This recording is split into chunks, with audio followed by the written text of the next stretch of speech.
I found Bradford Ferguson hanging out around a book called Great founder theory. The Great Founder Theory, which I've heard a lot of talk about. I think I'm going to have to buy it and read it. The All In podcast guys are always talking about it. B2G is always talking about it. The idea that founders are the best at running companies. Hmm. Although I don't know if it talks about it in the book, I found that founders typically are way more risk tolerant than Hmm. managers are. Right. So the riskiness can end up with failure. So Exactly. out of the 45 companies that I've started, I've had quite a number of failures. Mm. I'm very risk tolerant. So, Trump has had famously, three or four really fabulous failures. Hmm. Whereas the managerial type comes in like a Cook, Tim Cook, and Hmm. I turned the company into much more value, but it's Right. just not as exciting. It's not as fun. No longer innovative. No longer innovative, no longer as risky. Anyway, so you were reading the Founders book because Um, because is recommended to me by Adrian Dittman. So he's known as like a doppelganger. facsimile voice of Elon Musk, but he's a very interesting thinker, master of memes, and just really tuned into things. And so I read an explainer on the book by Grok Research. So I asked for a very detailed explanation of it. And what 𝐂𝐚𝐲𝐝𝐲 talks about is that great founders move society forward. So like the founding fathers of the United States, different leaders of businesses, and they take an innovative approach to a problem. But then what can happen is, when the founder dies, like what happened with Apple, the innovation can die. Um, and often what people will do is they'll see a great founder and people try to copy them, but they won't have, they'll be observing this great founder from afar and they won't be able to copy everything. So what great founders can try to do is like groom their proteges, help people really understand, how they do certain things. And then they can make it be a little more multi-generational. But what happens over time is institutional stagnation, decay, and rot tends to happen. Yes. And so I thought about that in the context of Elon Musk joining Doge and helping out Trump with his administration. I also watched the interviews that All In Podcast had with Howard Lutnick and 𝐓𝐷𝐼nt, which those are great interviews. They're those men are really brilliant, and there's great stories. You'll have a lot of respect for them if you watch them. Um, and you shared with me that Tucker Carlson had a great interview with Steve Witkoff. So I'm going to watch that soon. And it gave me a lot of hope that Trump has a lot of smart people in the administration that are going to help move this country forward. Bare minimum, improving processes and also making good decisions on our in our best interest. So that gave me a lot of hope. Um, it also reminded me of something I heard during Trump's first administration because um, we all see Trump's bluster and he likes to give these speeches and it can be a little bit repetitious, but what Trump does behind closed doors is he actually has a lot of people in the room when he's making decisions and hearing about things. Howard Lutnick said that he never had a meeting with just him and Trump. There's always other people in the room. So Trump respects other people's opinion and listens quite a bit. And I think that would be a surprise to many people because they think that, because of the brash and bold talk that he's not a good listener.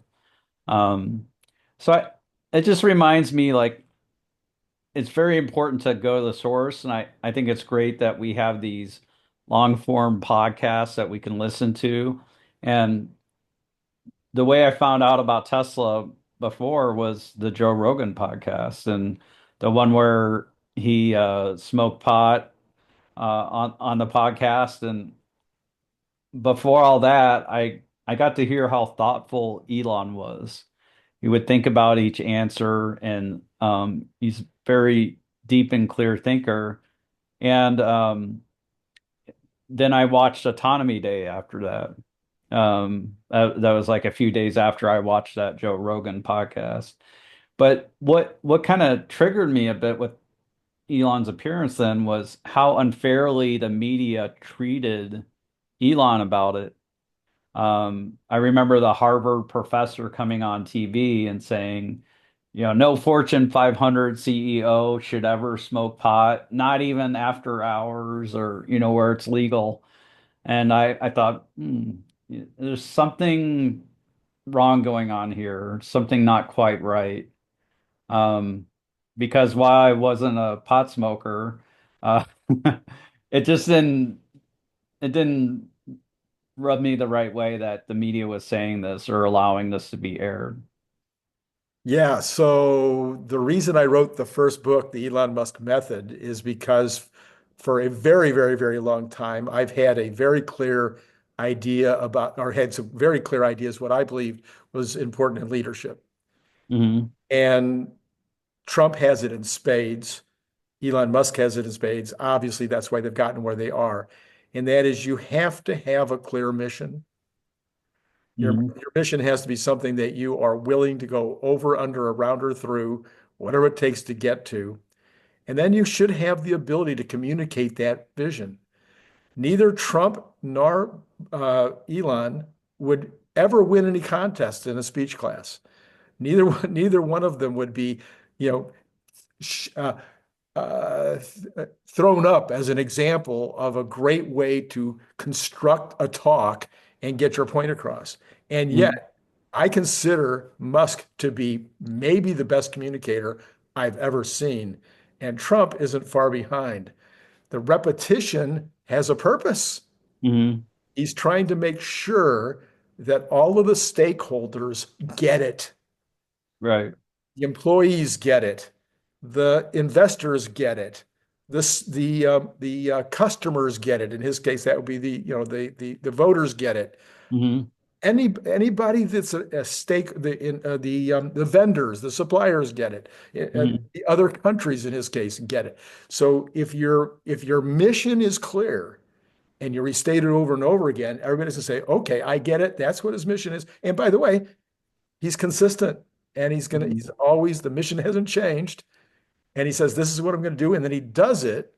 That instills tremendous amounts of confidence in all those stakeholders. So those are like, if a founder can just get those three things right, most of the rest of it is not that hard. Yeah. And I also think that Tesla is incredibly transparent. I think they're more transparent than many of the companies in the S&P 500. Absolutely. Yeah. And to have their all hands, to have that be public, I think was another great step forward in transparency. It makes sense. Almost inspired me to when we have our annual all hands to You put it. have that be public. Why not? Yeah, yeah, yeah. Interesting. That'd be fun. Yeah, and I think the transparency is another great example. I think the listening part that you were talking about is so Mhm. critical. Again, most of the founders that I've met have been incredibly good listeners. It's another piece of it because Elon, the book I haven't written that I might still write because I've said I'm never going to write another book Mhm. is the thing that Elon talks all about, and it starts with curiosity. Yeah. That's the germ of it all. I don't know if you can teach that in the first grade. I don't know if you can teach that to a 3-year-old, but something in the spirit, if you got the curiosity, and then the curiosity results in wanting to learn your whole life and to Mm. constantly be digging in, digging in, digging in. 2 years ago, I didn't know anything about gold. We're going to be talking about gold in a minute. I didn't know anything about gold. I mean, I knew it existed. I knew it was a commodity. I knew the history of money. Yeah. Now, after 2 years of doing the show, I've had to dig into gold, find out a little bit about what makes it tick and how it's traded and why countries buy it and why, having that curiosity and wanting to learn is another part of this founders kind of, again, it's all in the Elon Musk method. You can learn all about it. Mm. Now, you had at one point in your life, I think you got married. Pretty sure, Yes. yeah, it was the best day of your life. And then you had some kids. That was the second Mhm. best day of your life. Or maybe Yeah. it's reversed. I don't know. And then today or yesterday, you had the third best day of your life, I understand. Yeah. Elon Musk reposted one of my tweets. So we'll share that real quick. Okay. Um, so this was actually made by someone on X named Langdon. Um, and I said, love this concept. And it's to show the protesters. So the question is, where does Tesla's money go? So it's a great curiosity question, right? Right. Where does it go? So you buy a Tesla for $45,000. How does that work? So 30,000 of that went to the direct cost of making the car. 8,000 of it went to overhead. Then the balance of that kicks over to profit. But does Elon get that $7,000? The answer is no. And what does Tesla do with the $7,000 profit? It doesn't go to Elon pocket, doesn't go to shareholders in the form of dividends. But I think they should consider a buyback. We could talk about that a little bit. You talked about that with Nicholas Gibbs, or yeah, Nicholas Gibbs. Yeah, yeah, on Tuesday. Uh, doesn't go to paying off debt because Tesla doesn't have any debt. It goes to making better Teslas and R&D and making cars safer. Elon doesn't get a salary. Tesla is a public company, and all profits stay with the company for now. Yep. So why are we protesting Tesla? Yes, that would be one good way to look at it. So it has been uh, And uh, uh, this was made by Langdon on X. okay, Langdon on X. All right, good. We should follow him. So, all right. So you brought up the matter of a buyback. So since we got that transition, let's go ahead and you are recommending this buyback where Tesla would buy back some stock. You thought they should have done it on Monday uh, Before Monday. or before Monday, last week, I guess. Okay. Yeah, so March 11, March 11th. That's right. That was I it. tweeted this concept, and the stock closed 2:30 that day. Now, um, Tesla, they would need to buy back a lot of stock to make a difference, so they probably couldn't do it all in one day. But my question in the tweet was, how can Tesla make $10 billion? And my answer was they buy 10 billion in their own stock. Yes. And I had remembered that in late 2022, I recommended that Tesla buy back their stock at 180 bucks a share. Maybe they did it at that price, or 140 a share. And then in less than 8 months, the after that tweet, the stock got all the way up to above 275 a share when you had all the NACS announcements, and Elon had a great interview with David Faber as part of the annual shareholders meeting. And they could have sold that stock that they just bought for nearly 100% profit in um, less than 8 months. And then again, last year, the stock was below $180 for several months. Yeah. They could have easily bought 10 billion in stock then. And the stock was above 360 for 2 months at the end of this year. So what my idea is, and I have a video that's going to come out tomorrow morning on YouTube on our Rebellion Air channel. It's a radical idea, but that Tesla should, in their treasury department, they do have finance people. Sure. You could um, you could task a small team with this, one or two people. That sounds a bit crazy, but if you do a committee, what happens with a committee is committees are often late, 6 months late, bare minimum. So a committee really can't be nimble to do this. I don't recommend that Tesla buys back stock, every month or every quarter, but do it opportunistically and then turn around and sell it. To make money for Tesla itself, so extra cash for the mission, and B is they could reduce volatility in the stock by doing this. So, if they're buying when there's Right. fear, doubt, and uncertainty and blood in the streets, then that lessens those valleys so Right. that it picks it up here. And then if they're selling the stock after it's significantly risen, you're tamping down on the upside volatility. So a stock with less volatility is actually more attractive Right. too. Right. Right. And wouldn't be as subject to all these options Mhm. activities. And So, one other point yeah, is, people worry, does Tesla need cash?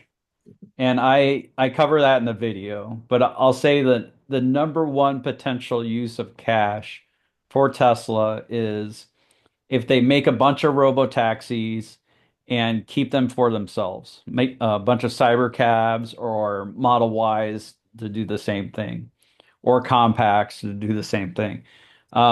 But those early cars that they keep for themselves are going to be very profitable. They should be able to charge close to $2 a mile. They should pay back in or more, and they should be paid back in like the first 6 months.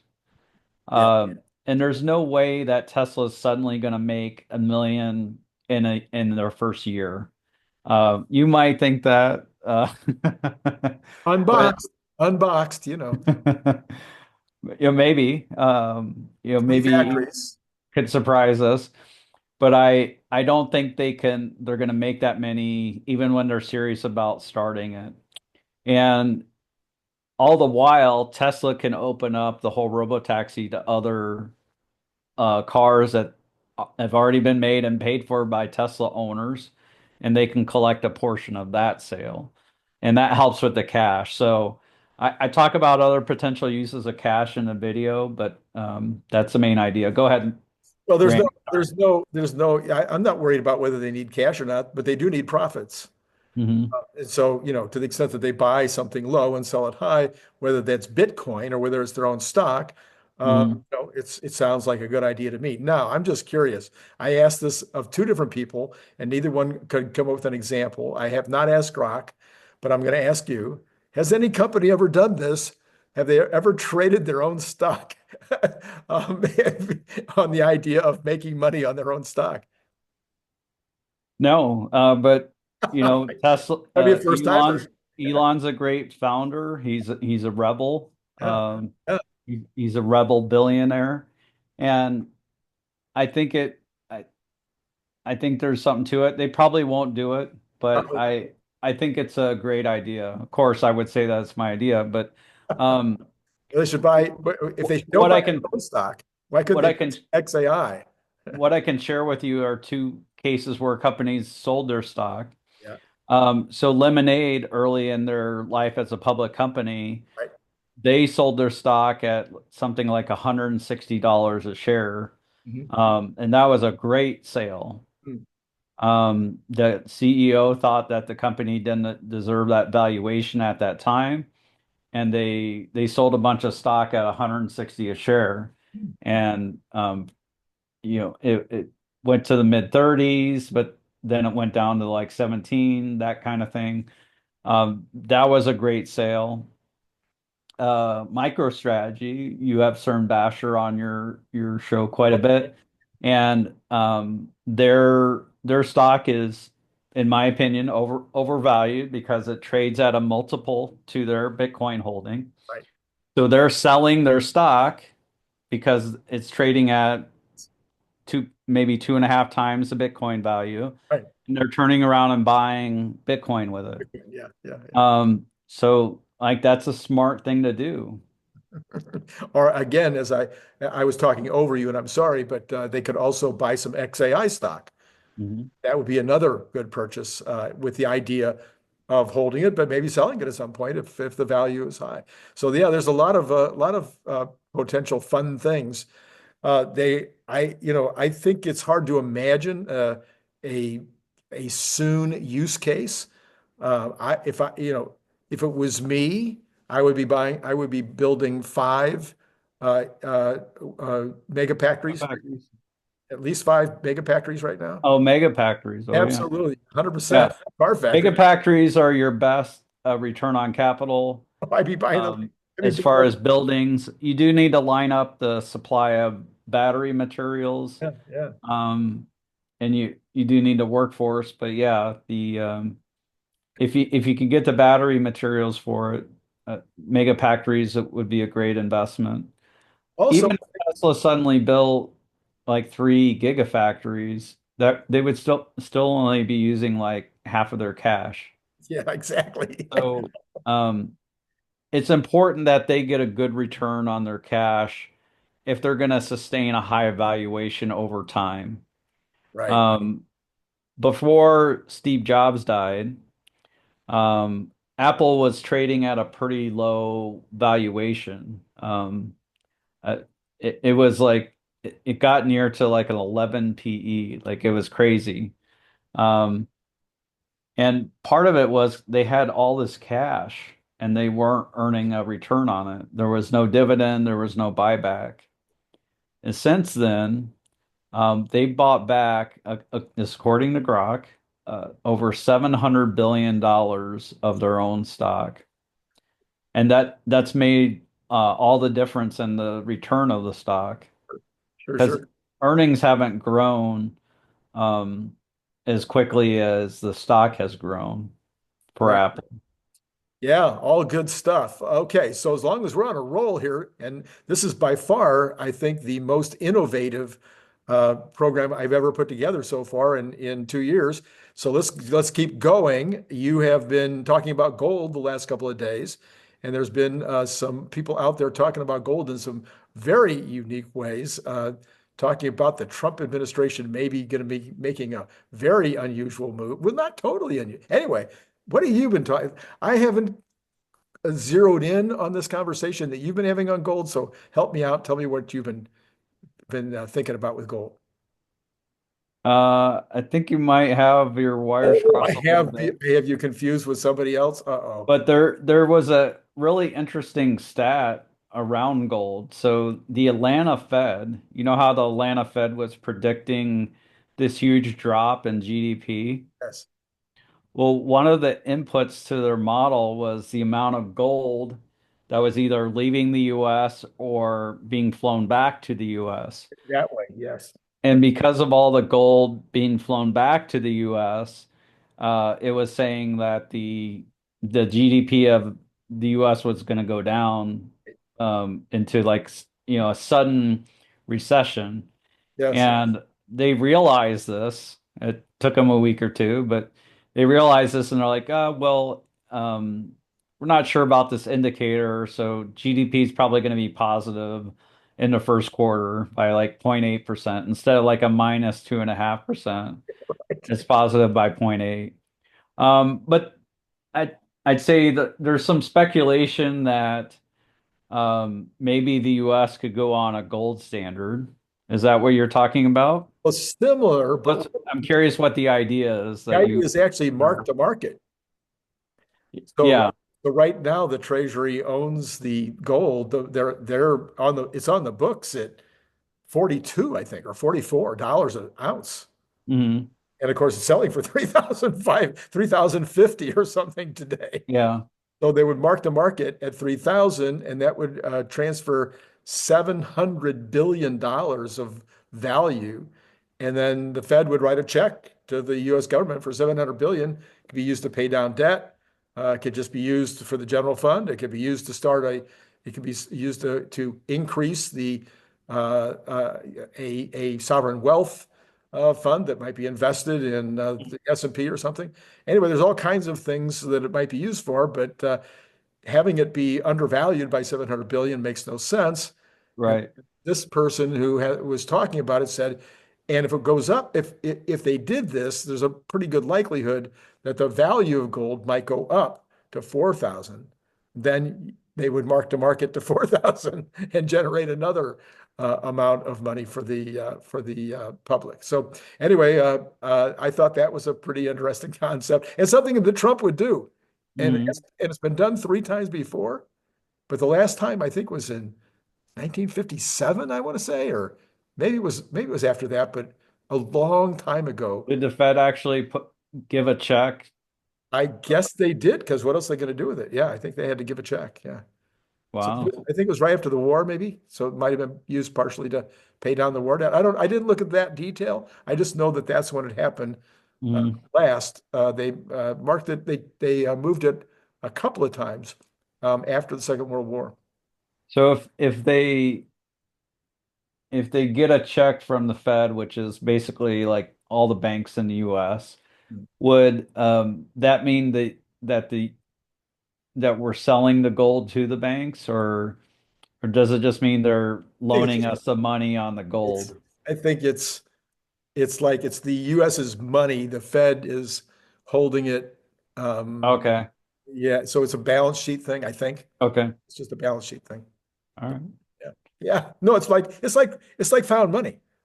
It's like if you went in your bedroom right now and you found a brick of gold in there you didn't know about. Mm. Somebody left it, your grandmother left it there, before she died. Anyway, whatever, it'd be found money and you just have the value.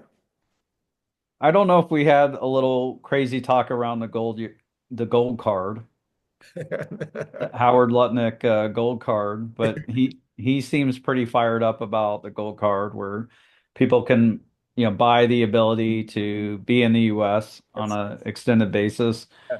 Um, that could be used to pay down the debt.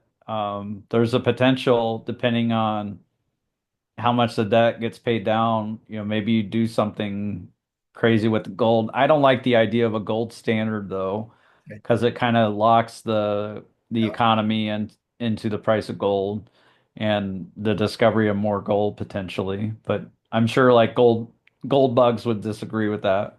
They probably would. All right. Now, I do know is you, because I Okay. know how big you are on this subject. And I know that you, I think, also put out a video on it, or you're going to put a video out on it, which is this whole business of covered calls.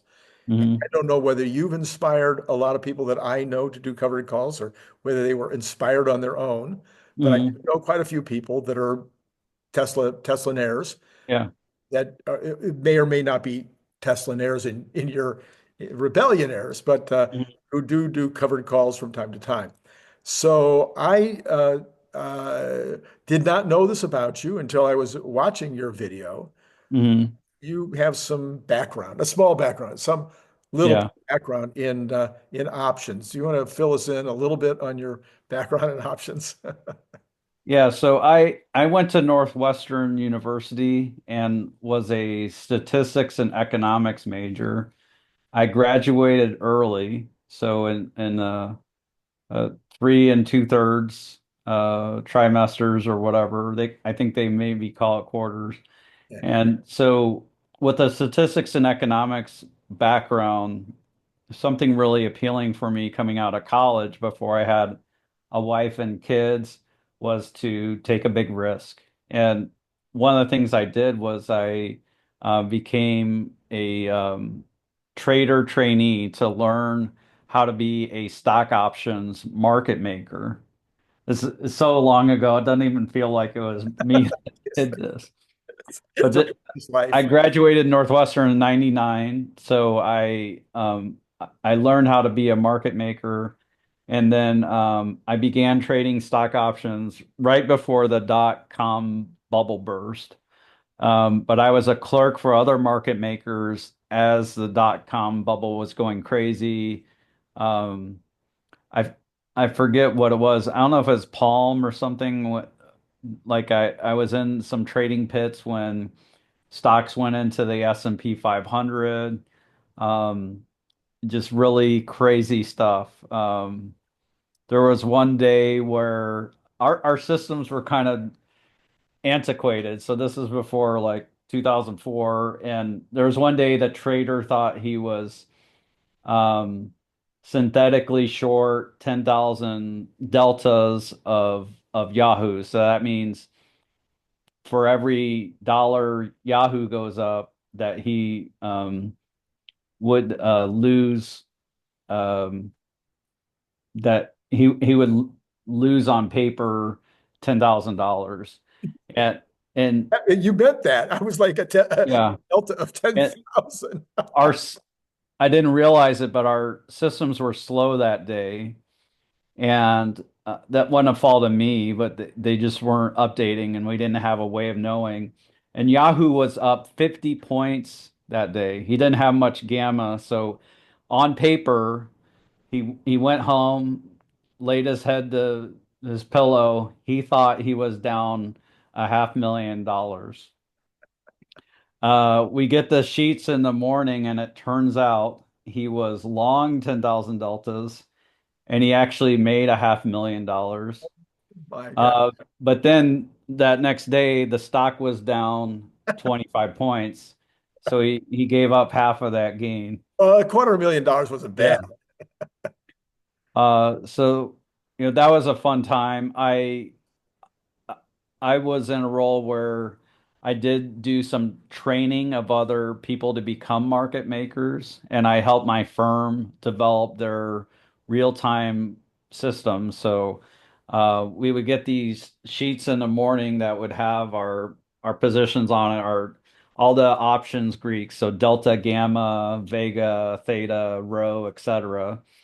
And so that tells us various risks, and we wouldn't get that update until the next morning. There's little calculators we would have on our on laptops in the pit, but um, it wouldn't really communicate. And so I create a system where it would snag the those options Greeks, and it would estimate your profit and loss on the day, um, based on if you didn't really make any major changes. So you could kind of know how you're doing based off of your positions coming into the day. And then it evolved from there. So I know a lot about stock options, but I also forgotten a lot about it too. Okay. So the thing that you're then most famous for, maybe, in the Rebellionaire world, is for these covered calls. And a Yeah. lot of people are nervous about covered calls, are just nervous about options entirely. Uh, Hmm. when they think about options, they may be thinking about more naked trading, like I do with the leaps. Uh, Yeah. just I have my system for doing leaps. It's almost impossible to lose. I have had a couple go to zero, but it's my system. It's almost impossible to lose. I'm sorry, it's almost impossible to lose if the stock goes up. Right. And if you have great confidence, if you have you're convinced that the stock is going up and you have a long enough leap, you can Hmm. almost always get out somewhere along the line when it's high. Anyway, that's kind of my system in a nutshell. But covered calls help us out in a very you get like 5 minutes here to do covered calls. Oh boy. 8 minutes if you're lucky. So with cover calls, or before you get to cover calls, you own the stock, and I'm doing it the correct way, right? I don't know. It doesn't go this way, does it? It's up and to the right. Okay. Should be up and to the right. So for every share you're long, your portfolio goes up by $1 per share that you're long. And what covered calls are, and typically people do it with out of the money calls. So let's say the stock is here today. With a covered call, what you do is you curve off a little bit of the upside and you sell the option for someone to buy the stock from you at a much higher price. So it's the option, but not the obligation to do that. So when you sell that, you collect a little bit of premium. So your graph goes like this. Did you see that, Randy? Okay. So you're here, and Uh, then you sell that, and it goes up like that. okay, okay. Did you Yeah. see it? Did you catch it? Well, I caught your fingers curling. Yes. So my arm went up a little bit. Oh, That's the and your arm went up also. I see. Okay. yeah. So Okay. that's I'm trying to show the little bit of premium you get. Okay. Um, so bulls just have an aversion to this because they believe in the long-term value of Tesla. Many people have, $1,000 price targets, multiple years out.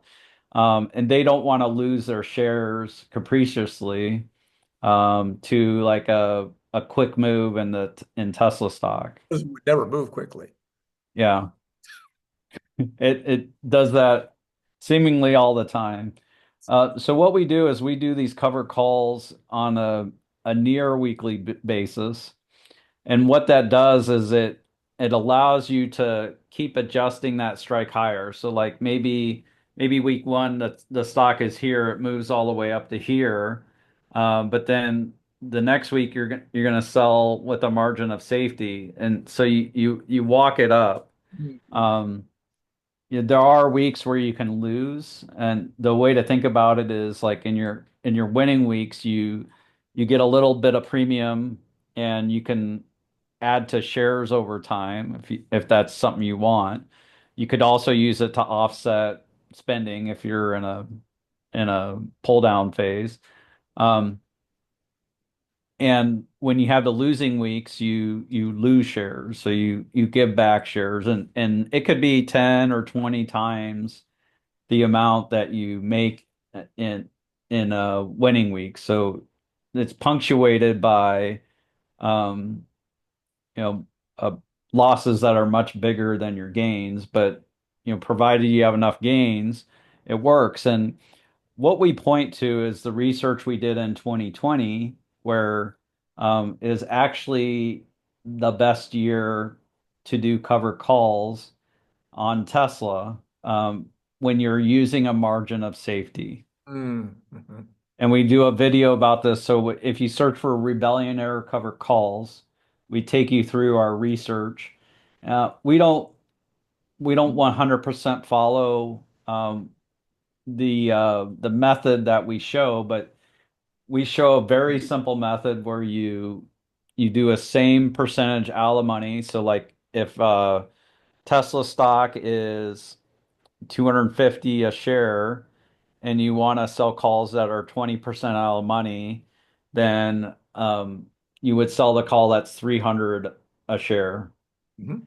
Um, so we do the same time each week in this hypothetical, and we do the same percentage out of the money. And we show that it was how good the year was, but there were actually 3 or 4 losing weeks in 2020 where the stock went up from the time you sold to the end of the week more than 20%. But as long as you stuck to the discipline, it worked. Now, there are my 5 minutes is almost up. Can I get one more minute? No, I said you could have maybe 8 if you're nice to me. Yeah. Okay. Am I nice? Keep going. All right. So, um, what happens though if you're and this happened historically and it seems to continue to happen is if you're too aggressive selling cover calls and you really want to rake in a lot of income.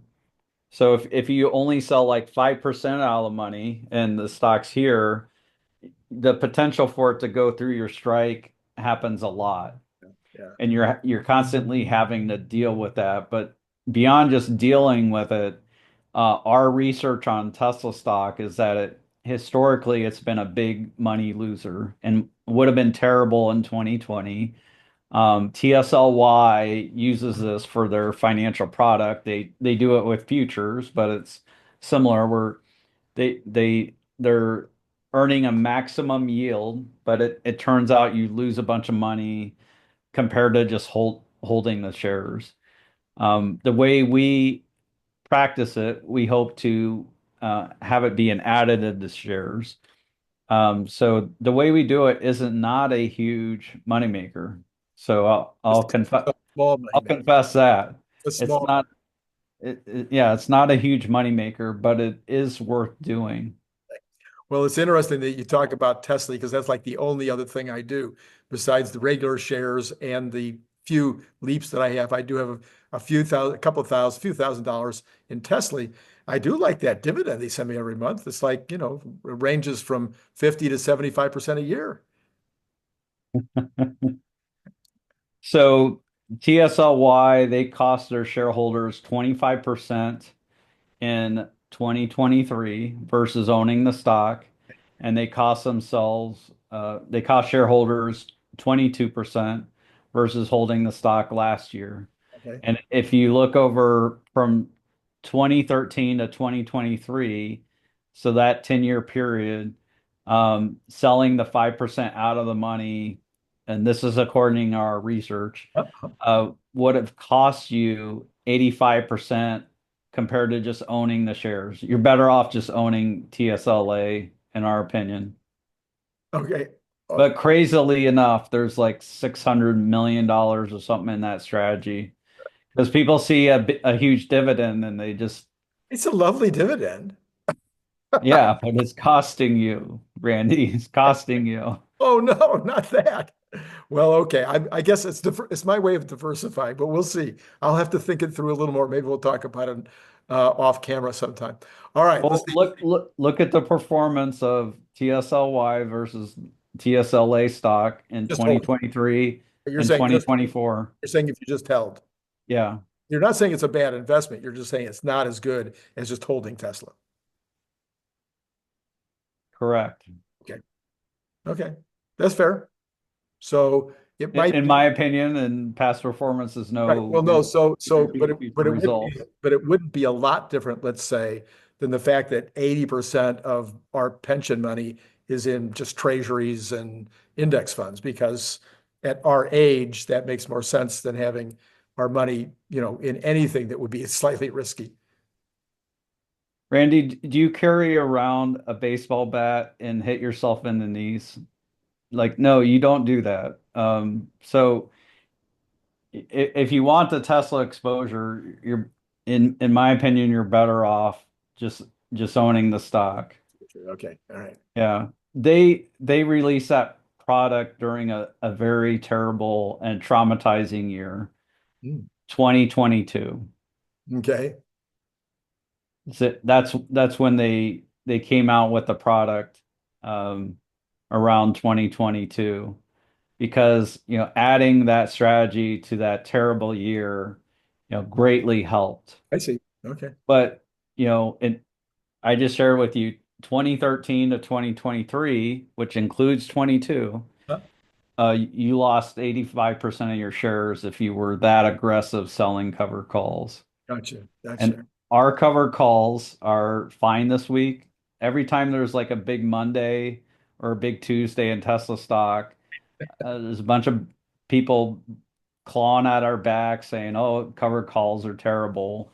But we'll share with everybody publicly if we have a bad week. We did in July of last year. Mhm. That so that's in our cover call videos. If you search for Rebellion Air cover calls on YouTube. All right, let's see. I think we got one more subject to go before we get to the numbers. And Mhm. that was so let's see. Um, so I've been making the claim over the last couple of days that the Tesla announcement was worded in such a way, with regard to Austin in June, was Mhm. worded in such a way that the Texas DOT is endorsing, or they are, how do they put it? They are not sponsoring. What do they say? I can't remember now. Anyway, but it was obvious that the Texas Department of Transportation has said it looks like this is a good product that is going to be safe on our streets in Texas, by the way the thing was worded, and that the only way they could say that in March, that it's going to be okay in June, would be if they've seen it or they've seen data that would convince them of that. And that therefore the FSD 14 or whatever you want to call it, which will be able to be unsupervised, is currently being driven, creating data, good enough data that the DOT would, Texas DOT would say, yeah, looks good to us. Yeah, I think V13 is very good. I don't think you run this on V13. You need it to do something a little different when you get to your destination and things like that. But um, yeah, I think it'd be exciting if they had V13 and had the model that's three times as big, has three times the context window. That should help with any or a lot of remaining issues that they may have. Um, yeah, they've seen a lot of data, so um, I'm guessing they have more comfort. I have not had a safety critical intervention on version 13 as I define it. So where I have to slam on the brakes to stop an accident like in a half second. Sure. But I did, I will confess, yesterday in a roundabout, I did slam on the brakes for whereas entering the roundabout and maybe the car had a second and it definitely would have been the jerk thing for me for it to proceed, but um, maybe it wasn't quite safety critical. So it's very safe already. So I'm confident that they can start it in June, and they definitely would have had to show data to uh, regulators and governmental entities on it. Um, I think you're speculating a little bit, but I Oh, think it's fair. yeah. And um, I'd be a little surprised if they have version 14 fully ready. Um, so maybe Tesla could have showed them other data that would make them comfortable. Um, but if version 14 is ready, I'm all for it. Okay, so Brian Wang will be on here in just a little while, and he's going to stick by his story, and his story, of course, is that all of the bad news will be in next Wednesday, Mhm. both for the company and for the country, and that after next Wednesday, risk on we could have the VIX back down in the 11-12 range. We could have the country or the overall market starting to move up again, and Tesla would maybe not still move up into, into the 400s necessarily, but at least start moving toward the 400s after we get the numbers and that bad news is done. How do you like his theory?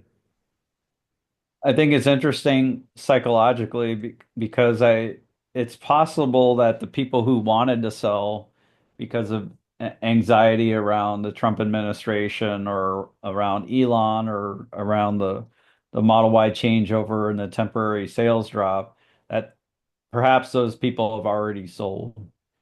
So then you have a lack of sellers left. So you could have bad news and potentially it goes up from there. So I don't fault that thinking at all. Okay.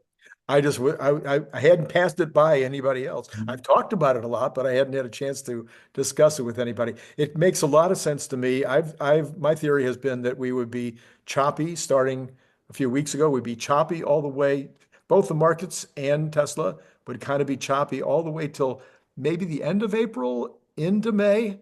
But of course, Mhm. my end of May number is 480. So, Yeah. We may not be done selling off, but I don't think anything's fundamentally wrong with Tesla nor with the great companies of the United States. There you go. All right. On that good news, Wednesday, what is it, Thursday? Good news Thursday. It's Thursday. On that good statement that all is well with the company and the country, I think you could go ahead and send me on. Yeah, let's get right to the numbers. See you next week. All right. All right. So, what has happened today? Well, today, the Dow Jones was down all day. It started out down, it went up, it went down, it went up again, and then it went down again, and then it went up again and went down again 4 times. And it ended up down 155 for the day.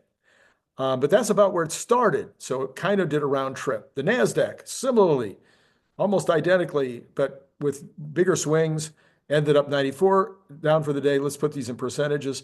So the Dow was down 0.37. The NASDAQ ended up down 0.53, not quite as bad as it was at the beginning of the day. And the S&P, almost again similar, was down 0.33 for the day. Also did not quite make it down to its lows.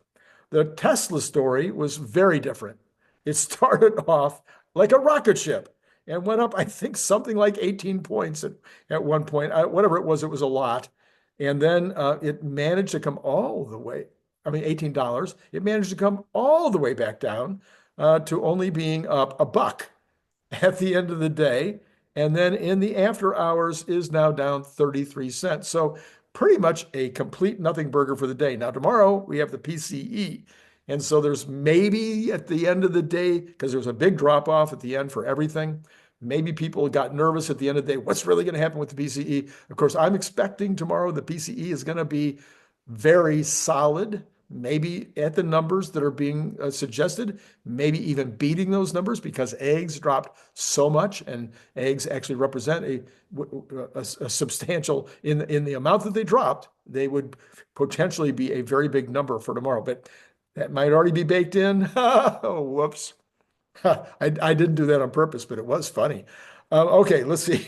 Let's go ahead and take a look. Oh, the rest of the Magnificent Seven was mixed, 100% mixed today, with like Meta down 840, Nvidia down 233, Google down 3, but some of the others were up. Apple is up 232.